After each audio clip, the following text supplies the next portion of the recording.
The Turkic migration is the expansion of the Turkic tribes in Europe and Middle East between 6th and 11th centuries. The region of origin of the Turks is Central Asia, Xinjiang, Mongolia and Siberia. Certainly identified Turkic tribes were known by the 6th century, and by the 10th century most of Central Asia was settled by Turkic tribes. The Seljuk dynasty invaded Anatolia starting in the 11th century, ultimately resulting in permanent Turkic settlement there. Meanwhile, other Turkic tribes either ultimately formed independent nations, such as Kyrgyzstan, Turkmenistan, Uzbekistan and Kazakhstan, or formed enclaves within other nations, such as Chuvashir. Turkic peoples also survived in their original range, such as the Uyghurs in China and the Sakha Republic of Siberia, as well as in other scattered places of the Far East and Central Asia. Ancestral populations. The earliest documented Turkic peoples appear as nomadic tribes on the plains of the Far East north of the Great Wall of China, which was constructed as a fortified border essentially between Han Dynasty China and the Xiongnu. Records of the Grand Historian. The population ancestral to the Turks is thought to have included the Xiongnu of Mongolia or along the upper Yenisei, in Siberia. Known from historical sources. The Han Chronicle of the Xiongnu, included in the records of the Grand Historian of the 2nd century BCE, traces a legendary history of them back 1,000 years before the Han to a legendary ancestor, Chunwei, a supposed descendant of the Chinese rulers of the Xia dynasty. Chunwei lived among the mountain barbarians, Zhanyuan or Hunju. Zhanyuan and Hunju's names may connect them to the Turkic people, who later were said to have been ironworkers and to have kept a national shrine in a mountain cave in Mongolia. Apparently the Xiongnu comprised a number of tribes and geographic groups, not all of which were probably Turkic. The records of the Grand Historian mention the Mianshu, Hunrong and Diyuan west of Long, the Yik, Dali, Weiji and Qian north of the Qianliang Mountains and Jing and Qi rivers, the Forest Barbarians and Lufan north of Jin and the Eastern Barbarians, and Mountain Barbarians north of Yan. Later the treatise mentions others. There were apparently many of the latter. At the end of the Xia, about 1569 BCE by the reckoning of the records of the Grand Historian, the Chinese founded a city, Bin, among the Rong tribe of barbarians. In 1269 the Rong and the Dai forced the relocation of Bin. About 1169 BCE the Quanyashi tribe was attacked by the Zhou dynasty, which in 1159 forced all the barbarians into the submissive wastes north of the Jing and Luo rivers. In 969 BCE, King Mu attacked the Quanrong and brought back with him 4 white wolves and 4 white deer. The early Turkic peoples believed that shamans could shapeshift into wolves. In 769 Marquis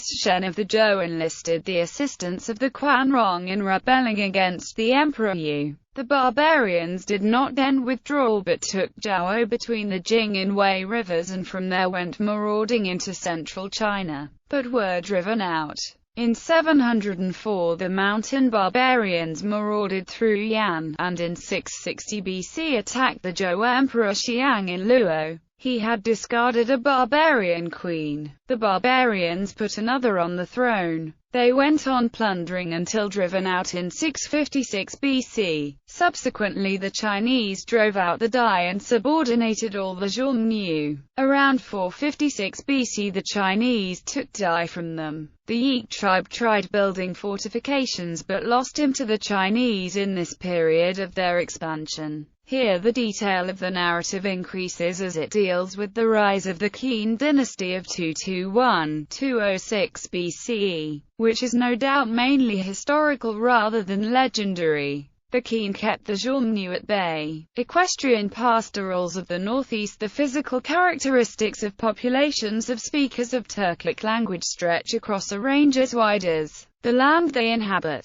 The Turkic peoples in Europe look European, with the exception of some Crimean Tatars and Turkics in the Caucasus who look European plus Northeast Asian, while Turkics in the Middle East resemble the peoples of the Middle East. Those in Central Asia mostly look mixed but have mostly Northeast Asian features. Turkics in Northeast Asia resemble populations in that region. In trying to answer such questions is what race were the Proto-Turkic speakers? Neither anthropometric nor genetic studies have been of much assistance to date. What few DNA analyses have been done arrive at the problem as an answer. Affinity to primarily Western populations in the West, Eastern in the East, and a mixture on a gradient from East to West or vice versa in between. These biological circumstances suggest that racial evolution over the region is earlier than can be considered in the time of the distribution of languages, i.e., the languages may have evolved among populations that were already mixed. Concerning the cultural genesis of the Huns, the Cambridge Ancient History of China asserts, beginning in about the 8th century BC, throughout Inner Asia horse-riding pastoral communities appeared, giving origin to warrior societies. These were part of a larger belt of equestrian pastoral peoples, stretching from the Black Sea to Mongolia, and known to the Greeks as the Scythians. The Scythians in the west were Iranian, speaking one among very many languages ultimately descended from Proto-Indo-European, whose speakers themselves are also hypothesized to have occupied the Pontic-Caspian steppe, according to the leading theory of Indo-European origins, the Kurgan model. The communities of the northern belt north of China were the Proto-Xiongnu. Their mode of life was indistinguishable from that of the other sides. Nomadic wandering on horseback, temporary camps in portable yurts furnished with rugs and tapestries richly decorated with the ornate animal style. The period is dated 650–350 BCE and runs contemporaneously from the middle of the spring and autumn period through the Warring States period of Chinese history. The Warring States period represents the start of the Iron Age in China, some centuries after it began in the West. A previous transitional period, 1000 to 650 BCE, was entirely within the Bronze Age, contemporaneously with the Western Zhou dynasty in early spring and autumn China. China was expanding then, but the Chinese of the northern frontier must have been encountering aristocratic warrior elites, who were not equestrian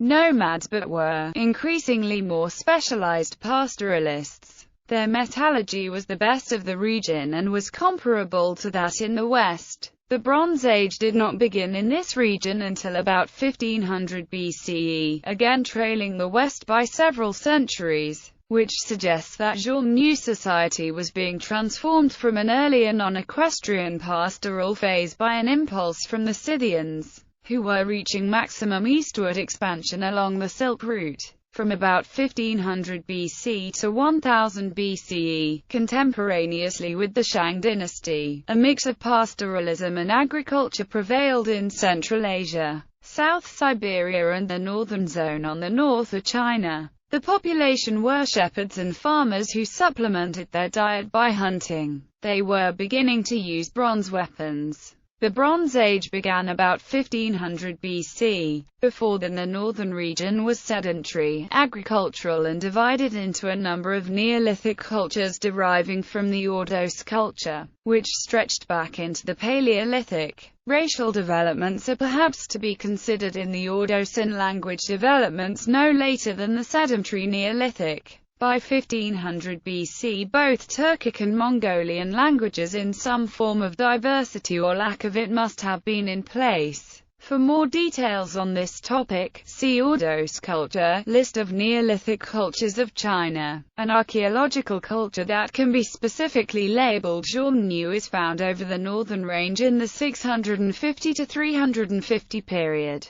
Typical of it is the complex of elite burial structures 45 kilometers west of Noyon-Ul in Mongolia. This high-altitude cemetery of wealthy Xiongnu leaders contained 212 burials at 8 locations in 3 valleys connected by passes. Very likely the Xiongnu frequented the place only to lay their chieftains to rest. A single tomb is a burial chamber within a mound accessed by a ramp down. Over the chamber are layers of stone, soil and logs or planks. The chamber is constructed of Larex ibericus. The deceased was interred with a rich endowment of grave goods, felt or woven carpets, silk, jade, semi-precious stones from Central Asia, fine Chinese lacquered ware and gold jewelry. The weaves are those of Bactria and animal remains include those of the Bactrian camel. Other complexes like this are scattered over the entire range from the Altai to northern China. The culture represents perhaps the empire of the Huns on the verge of westward expansion. It contradicts the myth of a few obscure tribes about to be uprooted by Chinese expansion. Here in fact is the First Turkic Empire.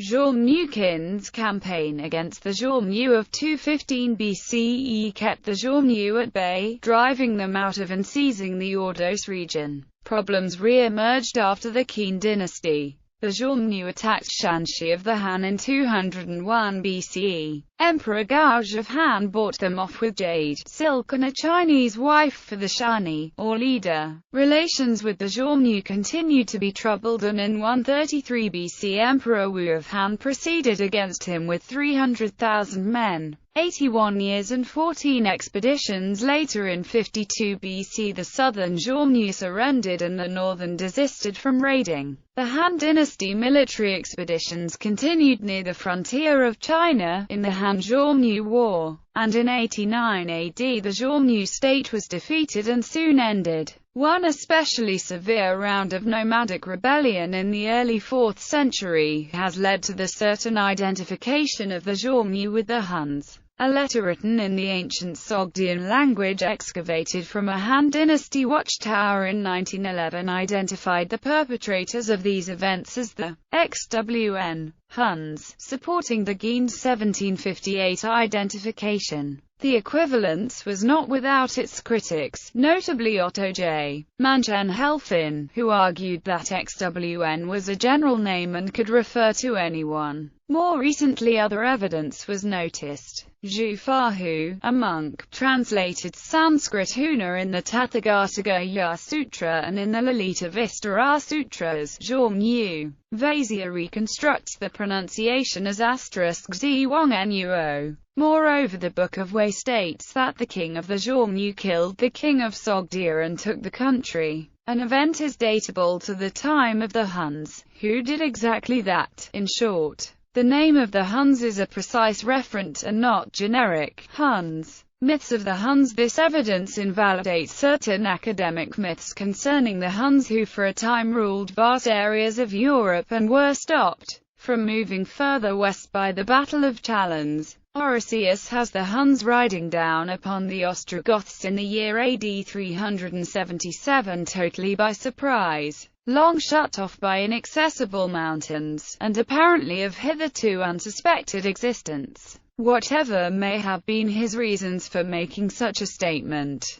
he and Goths might have found ample reference to the Huns in the classical geographers, such as Pliny and Ptolemy. In fact, some were already in Europe. The mountains were mythical, as the Ostrogoths were located on the Pontic steppe, an easy target for Hunnic cavalry. The previous two eras together invite a third etiology. If the Huns had disappeared, they must have been en route from China to Europe and therefore require a reason for migration. They were perhaps driven from their homeland by the Chinese, most likely the Han dynasty, after they had defeated and ended the Xiongnu state in the Han-Xiongnu War. That dynasty, however, was militarily unable to attack the Xiongnu at the time the Huns would have departed. However, this conjecture fails to take into account the possibility of a branch of the Xiongnu being displaced and traveling west to become the Huns of Europe. Identity of the Huns. While in Europe they incorporated others who fought for them at the Battle of Chalons, such as Goths, Slavs, and Alans. The Huns were not literate and left nothing linguistic with which to identify them except their names, which derive from Germanic, Iranian, Turkic, unknown and a mixture. Some, such as Altinka and Alpilka, are like Turkish names ending in kor, Pechenik names in zor and Kyrgyz names in koro.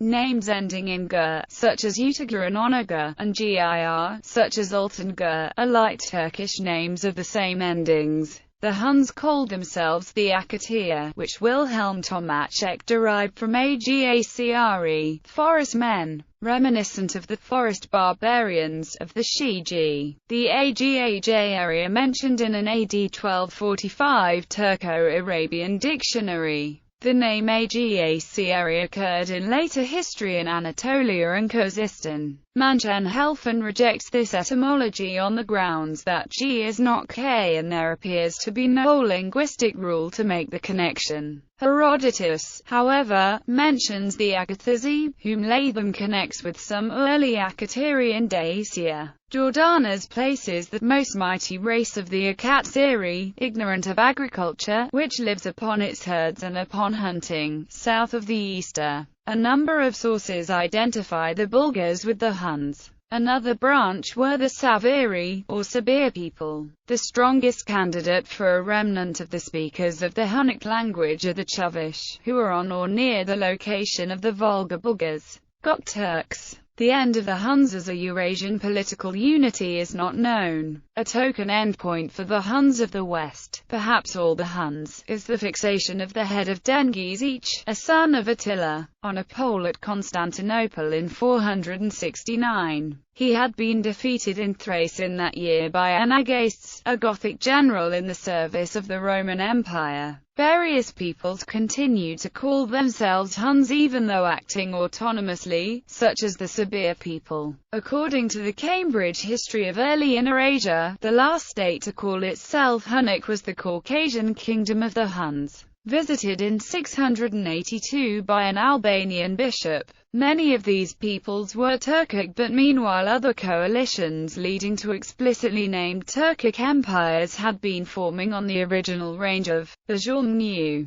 Their expansion has been conventionally called the Turkic Migration, but in fact the Turkics had already been migrating for some centuries. 5. Who the early 4th century rebellion, while sacking of northern Chinese cities, by the Xiongnu was mentioned above in connection with the Huns. This was primarily caused by the Chinese enslaving and moving millions of Turkic people into China. However, most of the Xiongnu were later wiped out by the Chinese Ranwei state after Ranmin's Kul order following the end of the Weiji War, which annihilated 3 of the 5 Hu tribes. In that century some of the Xiongnu broke away and joined with the Dai as the 5 Hu, or 5 barbarian peoples, as the Chinese called them, for purposes of ruling the north of China. The 5 Hu were the Xiongnu, Ji, Chiang people and Xiaobei. Although different groups of historians and historiographers have their own definitions, Ruran and Tyler, however, the Chinese name Tyler, corresponding to Turkic, was used much earlier, around the period when the Mongolic tribes Tuoba and Ruran vied for hegemony over the Mongolian steppes around the 5th and 6th centuries. To do the term Turk or Turkut, corresponding to the Chinese name Tuju, was first used as an endonym in the Orkhon inscriptions of the Gok Turks of Central Asia. The first reference to Turks appears in Chinese sources of the 6th century. The earliest evidence of Turkic languages as a separate group comes from the Orkhon inscriptions of the early 8th century. The precise date of the initial expansion from the early homeland remains unknown. The first state known as Turk, giving its name to the many states and peoples afterwards, was that of the Gok Turks in the 6th century. The head of the Ashina clan led his people from Lijian to the Ruran seeking inclusion in the Confederacy and protection from China. His tribe comprised famed metalsmiths and was granted land near a mountain quarry that looked like a helmet, from which they got their name. A century later their power had increased such that they conquered the Ruruin and set about establishing a Gokturk empire. The Turkic family of languages were spoken by Bulgars, Pechenegs, Cumans, Dingaling, Gauka peoples long before the Gokturk Khanate came into prominence. Many groups speaking Turkic languages never adopted the name Turk for their own identity. Among the peoples that came under Göktürk dominance and adopted its political culture and lingua franca, the name Turk wasn't always the preferred identity. In other words, there wasn't a unified movement westward by a culture or under one unified ethnic identity, such as that of the Mongol conquest of Eurasia under the Chingashid political leadership. Rather, Turkic languages, both peripheral ones like the Bulgar branch and central ones like the Oghuz and Karluk Chagatai branches, drifted westward by autonomous movements of diverse tribes and migrating traders, soldiers and townspeople, outnumbering and assimilating non-Turkic indigenous peoples along the way, and being partly replaced by other language families that have become prominent in the East, such as Mongolic languages on the Mongolian steppes, Indic languages in India, and Persian in post-Timurid Iran. Uyghurs. Later Turkic peoples include the Karluks, Uyghurs, Kyrgyz, Oghuz Turks, and Turkmens. As these peoples were founding states in the area between Mongolia and Transoxiana, they came into contact with Muslims, and most gradually adopted Islam. However, there were also some other groups of Turkic people who belonged to other religions, including Christians, Jews, Buddhists, and Zoroastrians.